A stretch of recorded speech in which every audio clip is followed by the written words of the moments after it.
ကျွန်တော်တို့ရုပ်ရှင်သမားတွေတပားတွေရဲ့မျက်နှာရိပ်မျက်နှာကဲကိုတာမန်လူထက်ပို၍သိတတ်ကြပါလေတာမန်လူကတော့ရင်းနှီးခင်မင်သူများဟိုတာမျက်နှာရိပ်မျက်နှာကဲဖမ်းတတ်ကြတယ်သူစိတ်ဆိုးသွားတယ်ဒါဆိုမကျေနပ်တဲ့ပုံပဲငါ့ကိုတမင်ဒီစကားလာပြောတာအဆရှိတဲ့ဖြင့်သိတတ်ကြတယ်ကျွန်တော်တို့ရုပ်ရှင်သမားများကြတော့အိုက်တင်ဆိုဒီမှာကိုယ်တက်မူဝမ်းကြောင်းပညာတစ်ခုဖြစ်တဲ့အတွက်ကြောင့်မို့အမြဲဂရုတစိုက်တင်ကြားလေ့လာတတ်ကြတဲ့ဖြင့်လူသဘောတဘာဝနဲ့ဖြစ်လေဖြစ်တာရှိတော့အိုက်တင်တို့ကိုတာမန်လူထက်ပို၍သိချင်းနားလည်ကြခြင်းဖြစ်ပါတယ်အိုက်တင်ဆိုတဲ့ဘာသာစကားကနှလုံးသားနဲ့အသိဉာဏ်ကိုသိသွားတဲ့အခါဖြစ်ပေါ်လာတော့ခံစားမှုအပြောင်းလဲပင်ဖြစ်သည်ထို့ကြောင့်ကျွန်တော်တို့ဇက်ညွန်ရည်သည့်လူအများနဲ့လည်းဇက်လန်တစ်ပုဒ်တွင်မင်းသားမင်းသမီးတို့လောက်ပြပြောပြရမည့်အိုက်တင်တဲ့စကားလုံးတွေကိုအသေးချာရွေးချယ်ကညွှန်းကြရတယ်ဇက်အချိန်နဲ့ပြောတော့စကားလုံးအဝင်ခွင့်ချထိမိမှတရုတ်ဆောင်သူတို့လည်းအိုက်တင်ရပြီးကြည်သူပြိတ္တလည်းခံစားရမည်ဖြစ်၏အတန်မှရှိတော့ဟန်မှရှိနေတော့အတန်တို့လည်းနားလည်ရသည်ပြီးတော့ကိုအမြဲရောနေတဲ့မင်းသားမင်းသမီးဇက်ဖို့များ၏အိုက်တင်ကိုလည်းလေ့လာနားလည်ထားရ၏ဘယ်ဇက်ဖို့ဘယ်နေရာပို့တော်သည်အဝင်ကကြဖြစ်သည်ဆိုတာကိုသိထားမှသူ့ကိုဒီစကားဒီဇက်ရုပ်နေရာမှာထားမိဆိုတာရွေးချယ်ရရပေမည်ဇက်ဖို့လူရှင်တော်ချင်းအတူတူအိုက်တင်အရွှင်အတီအလေးအပေါ့အကြအချကြတော့မတူကြဥပမာကင်းကောင်လိုတရုတ်ဆောင်မျိုးကိုဒရမ်မာအလန်းခန်းတွင်သုံးရမရသူ့ပုံစံကမျက်နှာအနေထားကိုရည်နေရတဲ့ဖြစ်သည်မျက်နှာရှည်ရှည်တပင်ကပြော့ပြော့ပါပါမျက်လုံးကအတော်ဆောင်းကစကားပြောရင်ပါဇက်ဟလျင်သွားတွေကတောင်းတစ်ထက်မြောက်တစ်ထက်ဟိုချွန်ဒီထွက်ရည်စရာဘက်တို့လည်းရောက်သွားတဲ့တဖြင့်ရဲစရာမလုပ်ဖဲနဲ့ရေရတော့လူရှင်တော်လူတစ်ယောက်ဖြစ်တယ်ရည်စရာမလုပ်ဖဲနဲ့ကိုရည်နေရတဲ့လူရှင်တော်တစ်ယောက်ဖြစ်တယ်ဒါကြောင့်မို့လို့ရည်စရာဆိုလျင်ကင်းကောင်အရွှင်အရောအတီပါဆိုရင်ကိုရိုင်းအတီဖောက်တိနေရဖောက်အငိမ်ကလေးနဲ့မင်းသားမင်းသမီးနားဝင်အောင်ပြောရသည့်အခန်းမျိုးဆိုလျင်ဖိုးဖြူဥတူတူနဲ့ခံရမယ့်အခန်းဆိုရင်ငပြောကျော်အလွမ်းအကျန်းနဲ့အချောက်ခန်းနေဆိုလျင်ကုတူစတဲ့ဖြင့်သူတို့ရဲ့ကောင်းခွက်တွေကိုအကျန်းဖြင့်တော့တည်ထားရလေတယ်သို့တော့ထိုအတိုင်းပုံနေအမြဲတမ်းတွားနေစရာတော့မလို့တခါကျွန်တော်နဲ့ကိုမျိုးမင်းတို့ကင်မရာတဲ့ရုပ်ပေါ်ဒီနေရီရတော့ကင်းကောင်ကိုဒရမာအလန်းခန်းတစ်ခါမှတရုပ်ဆိုင်ခံမှုတယ်ပင်လေရဲတာဆိုတဲ့ဇက်ကားမှဖြစ်တယ်နာနာလိုင်းနဲ့လွင်မိုးတို့6နာကန်းချိန်မှာတွေ့ကြပြောစရာတွေတွေ့ကြုံကြခွဲရကန်ဒီမောင်မိုးကနန္ဒကိုရီးသားစကားပြောဖို့ကြိုးစားတဲ့အချိန်မှာနာနာလိုင်းမှာနောက်တလကြာလင်တည်တော့မဲ့ယောဂရှိနေတဲ့အတွက်နေရာစလုံးမခံစားကြရရဲ့အတွက်ကင်းကောင်ကမောင်မိုးကိုရီးသားစကားမပြောဖို့တားတဲ့အခန်းဖြစ်တယ်အထိုအခန်းတွင်ကင်းကောင်မောင်မိုးကိုကြားရအောင်ပြောရမှရမိဖြစ်တယ်နန္ဒကမောင်မိုးကိုချစ်နေသည်ဆိုတာကိုလည်းမင်းသမီးရဲ့အမူအရာရသိနေတဲ့ဖြင့်မောင်မိုးအနေနဲ့လည်းနန္ဒကိုဖွင့်ပြောချင်နေသည်ထိုတို့ကင်းကောင်စကားကြောင့်နန္ဒကိုဖွင့်မပြောတော့ပဲနားလည်သွားမှနောက်တနေ့တွင်ခွဲခါနီနောက်ဆုံးညမောင်မိုးကနန္ဒကိုနှုတ်ဆက်ခေါ်တွေ့ကဘာစကားမှမပြောပဲတောင်ဆက်တဲပြင်ပေါ်မှာအသေးပုံမိရှုကနန္ဒကအသေးပုံအလယ်မှာထိုင်မောင်မိုးကအသေးပုံမိပုံကိုလှဲ့ကနန္ဒကိုငေးကြည့်ရင်လမ်းလျှောက်လာ background music ဖြင့်ဇက်ရှိမြင့်မြင့်အခန်းဖြစ်တယ်နောက်ခံတစ်ချိန်ကသူ့အိမ်တကယ်လို့များဆိုတော့တခြင်းဖြစ်တယ်ထို့ကြောင့်ကင်းကောင်ခန်းဒီနောက်တစ်ခန်းကိုအလွမ်းကိုရအောင်ဇက်ရှိကိုမြင့်ကပြိတ္တကချစ်လျက်နဲ့တယောက်ကိုတယောက်ငှက်ညာနားလဲတဲ့ချစ်သူလူအဖြစ်ကိုခံစားနိုင်အောင်လှုပ်ပေးရတဲ့အခန်းတစ်ခန်းဖြစ်၏ကျွန်တော်ကိုမျိုးမင်းနဲ့တိုင်ပင်ကညှိရသည်ရကြတော့တောင်သက်ကန်းချိန်မှာညအခန်းဖြစ်သည်နာနာတီမီခုကင်းကောင်ကမပြောရက်ပြောတော့မောင်မိုးအံ့ဩသွားသည်ပြီးတော့မဖြစ်နိုင်ကြောင်းအကြောက်ကန်နေသည်ကင်းကောင်ကတေချာကြောင်းနောက်တလကြာလျင်တေတော်မိသမီးကလေးပျော်ရွှင်ပါသည်မိဘများလွတ်လိုက်ခြင်းဖြစ်ကြောင်းထို့ကြောင့်မောင်မိုးကိုနေအောင်စလုံးမခံစားရရည်အတွက်နန္ဒကိုမဖွင့်ပြောပါနဲ့တော့ဟုသားတယ်မဖြစ်နိုင်ပါဘူးကွာငါနန္ဒကိုသိချစ်တယ်သူ့မျက်လုံးနဲ့သူ့အမူအရာတွေလည်းငါသိတယ်အေးမင်းတို့ပြောသလိုနန္ဒနောက်တလကြာရင်တေမယ်ပဲထားကွာနန္ဒဟာမသိခင်အချိန်မှာသူချစ်တဲ့ချစ်သူတယောက်နဲ့ပျော်ပျော်ရွှင်ရွှင်နေမသွားသင့်ဘူးလားမမိုးစကားကြောင့်ကင်းကောင်ကမောင်မင်းမျက်နှာကိုငေးနေရမှလွဲသွားတယ်မင်းနန္ဒကိုသိချစ်တယ်ဆိုတာငါနားလည်ပါတယ်နန္ဒကလည်းမင်းဖွင့်ပြောလိုက်တာနဲ့မင်းတို့နှစ်ကတုံ့ပြန်မယ်ဆိုတာငါသိတယ်ဒါပေမဲ့မင်းတိတ်လောဘကြီးတယ်မင်းချစ်ကတိတ်လောဘကြီးတယ်မောင်မိုးမင်းစဉ်းစားကြည့်စမ်းနန္ဒာနောက်တလကျရင်လူဘဝကြောက်စရာအကောင်းဆုံးသူချင်းတရားဆိုတာကြီးကိုရင်ဆိုင်ရတော့မဲ့အပြင်မင်းဖွင့်ပြောလို့ချစ်သူတွေဖြစ်ကြရင်ချစ်သူနဲ့ကိုယ်ကွင်းချင်းဆိုတဲ့ဒုက္ခအဲ့ဒီဒုက္ခကြီးကိုပါရင်ဆိုင်ရတော့မှာကွာမင်းနန္ဒပေါ်ရက်ဆက်တင်သလားနန္ဒကိုအဲ့ဒီဒုက္ခကိုပူခံစားစေချင်သလားပြောစမ်းပြောလေကွာကင်းခါမောင်မိုးပခုံးကိုဆွဲခါကအော်ရင်ပြောရင်နှကန်းတွေတုံကမျက်ရည်တွေဝဲကလာ၏မောင်မိုးခေါင်းကိုက်ဆိုင်ကျသွားသည်သူနန္ဒကိုဖွင့်မပြောတော့ပါဟုဂရိပေးသည်ကတ်ကူတော့အတန်နဲ့ကိုမျိုးမင်းထံကလက်ခုပ်တံဖြောင်းကနေကြားလိုက်ရတော့လူမိုးကကင်းကိုသဘောကျရပြောတယ်အိုက်တင်နဲ့တဲကောင်းနေပါလားလူရှင်တော်မလုပ်နဲ့တော့မင်းသားပဲလုပ်တော့ရှိပဲသူ့နိုင်အောင်မနဲ့လှုပ်ယူနေရတယ် ဘာမှအလွဲမှမရှိပဲလိုချင်တဲ့လေတံရောအိုက်တင်မှာတစ်ချိန်နဲ့ရသွားတော့ရှာပပအချိန်ဖြစ်ပါတယ်ကျွန်တော်တို့လည်းပျော်ကြရတယ်ငါလည်းအမြဲတမ်းမျက်နှာပြောင်နေရတာလေတခါတလေအငိမ်လေးဆိုတော့ feel လေးဝင်ပြီးလို့ရတာပေါ့ဟဲတရုတ်ဆောင်ဆိုဒီမှာကိုကျွမ်းကျင်ရတခုတည်းမဟုတ်တခါတလေလေးလဲဓာတ်ရုပ်ဖောက်ကကြားရတဲ့နေရာမှာတာဝန်ယူရတာမျိုးလည်းရှိတတ်ကြတယ်ကျွန်တော်တို့စီမှာတရုတ်ဆောင်တင်ပြီးတော့အကယ်ဒမီတက္ကသိုလ်ကလည်းမရှိဆိုတော့တရုတ်ဆောင်ဝါဒနာပါသူဒီစာပေဖတ်ကားကြည့်လူတွေကိုလေ့လာဒီလိုပဲသိမှုကြရတယ်ထို့ကြောင့်ကျွန်တော်တို့တရုတ်ဆောင်ရုပ်ရှင်သမားများတွေတဖားသူကြီးအိုက်တင်ကိုတာမန်ထပ်ပို့သိကြတယ်တရုတ်ဆောင်ကုတို့ကြီးအဖြစ်ကလေးတစ်ခုကိုပြောပြချင်ပါတယ်ကိုကုတို့ဆိုတာကလူတဘာဝဒလေးရက်ကိုတော်တော်လေ့လာအားကောင်းသူဦးဖြစ်၏ရုပ်ရှင်နယ်မှာမိမရှာများကိုလေ့လာကမိမရှာနဲ့မချချွတ်ဆွတ်တရုတ်ဆောင်နိုင်ပြီးဝါရင်တရုတ်ဆောင်တူဦးဖြစ်သည်ထိုစဉ်ကနေထွက်ပကံတစ်ပတ်တို့တက်ခါကားရကြတဲ့ငါဖြစ်သည်တရုတ်ဆောင်တွေရုပ်ရှင်အဖွဲ့တွေအားလုံးအလုတ်လဲလောက်ရဖះလဲဖူးချရတဲ့ဖြင့်ပြောစရာတော်ကောင်းပါသည်ရုပ်ရှင်အဖွဲ့ဗီဒီယိုအဖွဲ့လာတဲ့ဖြင့်ပကံမျိုးကလူတွေလည်းပြောကြသည်မင်းသားမင်းသမီးတွေလည်းကြည်ရသေးလဲရောင်းရမဟုတ်လားသက်လက်ရကျွန်တော်တို့တွေကလည်းဖះတွေတဆူပြီးတဆူပြောင်းရိုက်လိုက်အားပေးတဲ့အဖွဲ့ကလည်းပကံတွေကိုမမှုကြတအုပ်ကြီးလိုက်ကြည့်ကြသည်ကိုကုတို့ကရေတရားလည်းပြောတဲ့အာသဝန်းကလည်းရှင်အချောက်လိုလည်းရဆိုတော့ဇက်ဖို့ကောင်မလေးတွေကရိုက်ကွင်းတွေ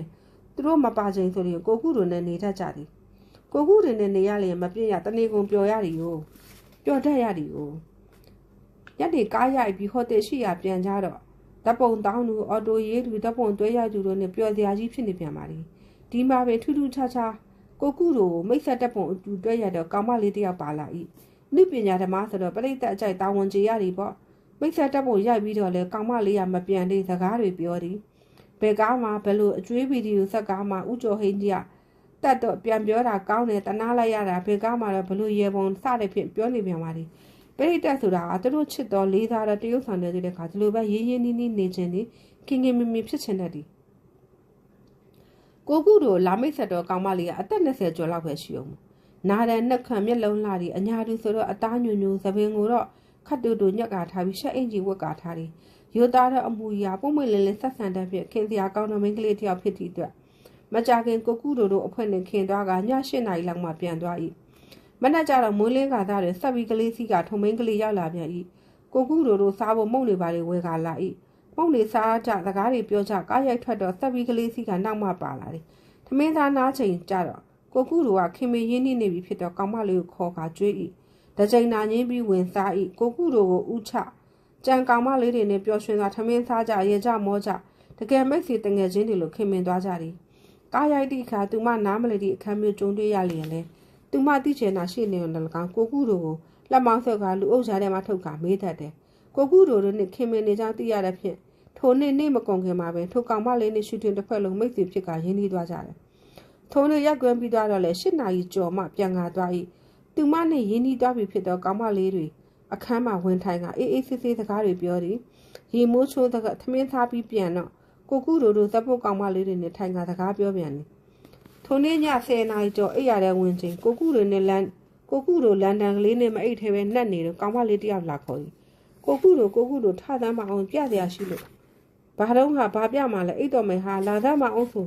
ကိုကုတို့ဘာမှမသိလိုက်သွားတော့ခေါ်လာသည့်ကောင်မလေးကဝရန်တာနားမှာရက်နေတော့ဇက်ဖို့ကောင်မလေးနာခေါ်သွားပြီးတော့ကိုကုတို့ကိုပြတယ်ဂီတာကြီးနေရတွေ့လားအဲ့ဒါနေ့လေခင်ကကောင်မလေးမဟုတ်လားအေ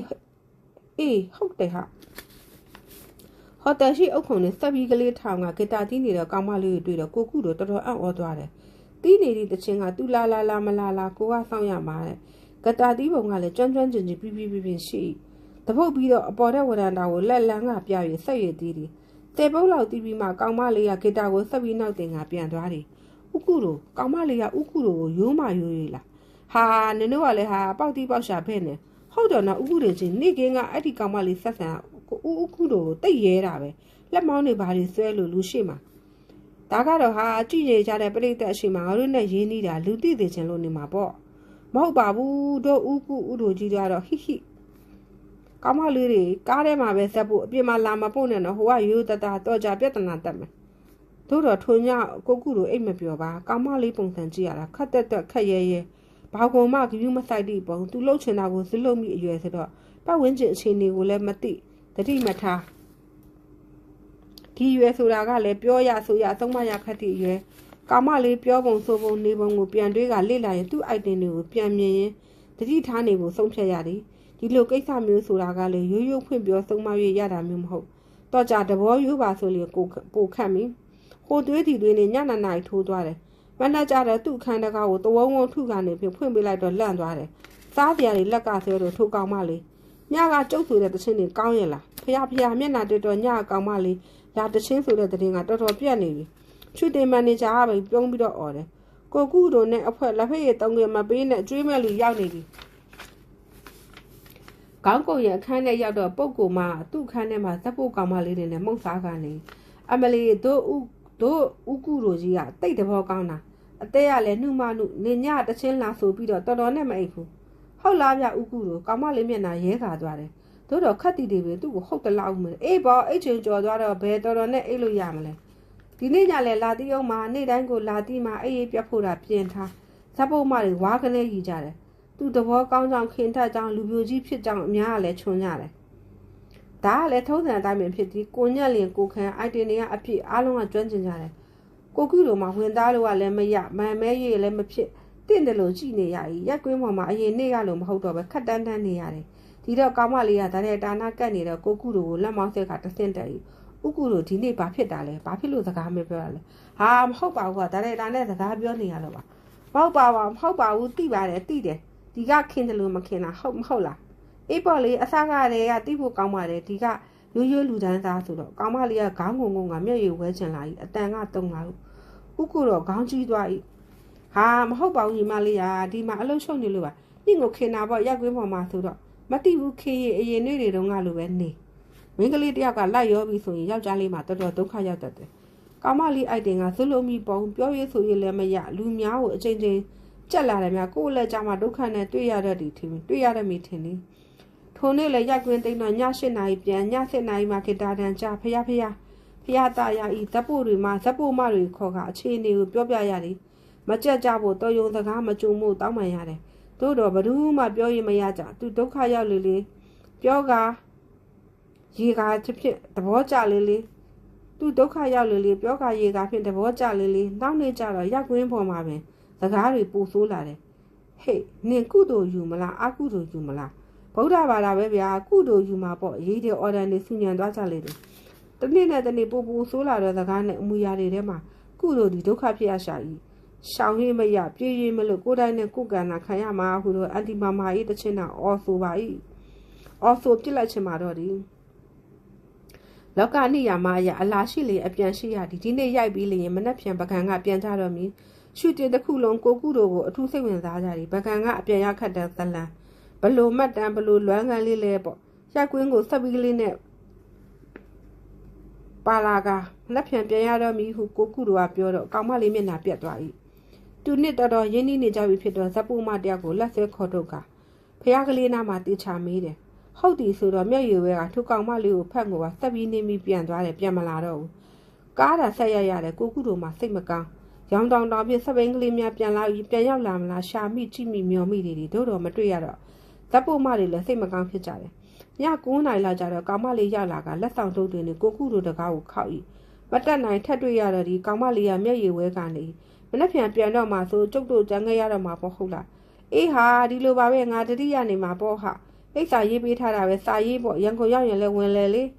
တက်နိုင်တယ်များအားပေးရည်အပြင်မှာတရှူတင်လုံးကစိတ်ဝင်စားနေကြတယ်ဘာဖြစ်မလဲတို့ကဒီတိုင်းလွမ်းချန်နေရခဲ့ရတော့မှလားချစ်ခဲ့ရတာတွေဘလို့လုပ်မလဲဟက်ကောင်မလေးမပြောနဲ့လေဘာဟက်ကောင်မလေးလဲမပြောနဲ့တားလည်းမတားနဲ့ဒီညာလက်ဆောင်ပေးကျုပ်ချစ်တဲ့လူနဲ့နောက်ဆုံးအတူတူအိတ်ဖို့ဆုံးဖြတ်ပြီးလာတာဟမ်နင်ဘာတွေပြောနေလားလဲနင်ယူနေလားနင်ပြောစရာလား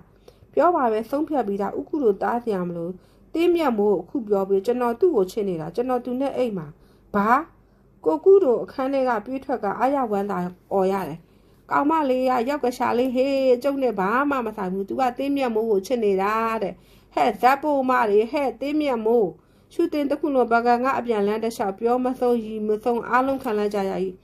ဖြစ်မှန်ကိုသိရတော့မှကိုကုတို့ထိန်းရတာတွေတွေးရတာတွေစိုးရိမ်ရတာတွေရည်စရာဖြစ်ကုန်တော့တယ်အိုက်တင်ကိုနောကျင်နေပြီးထင်ရတဲ့ဝိုင်းရင်တရုတ်ဆောင်တယောက်ခလိုက်ရတော့ပွဲဖြစ်၏ဟာလူတယောက်အိုက်တင်ဆိုတာတော်တော်လစ်လာရသိရခတ်ပါလား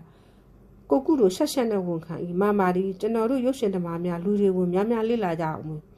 လူတဘာဝလူစိတ်ဒီကျွန်တော်တို့အတွက်မဆုံးနိုင်မကုန်နိုင်မပြီးနိုင်တော့တက္ကသိုလ်ကြီးတစ်ခုဖြစ်လေသည်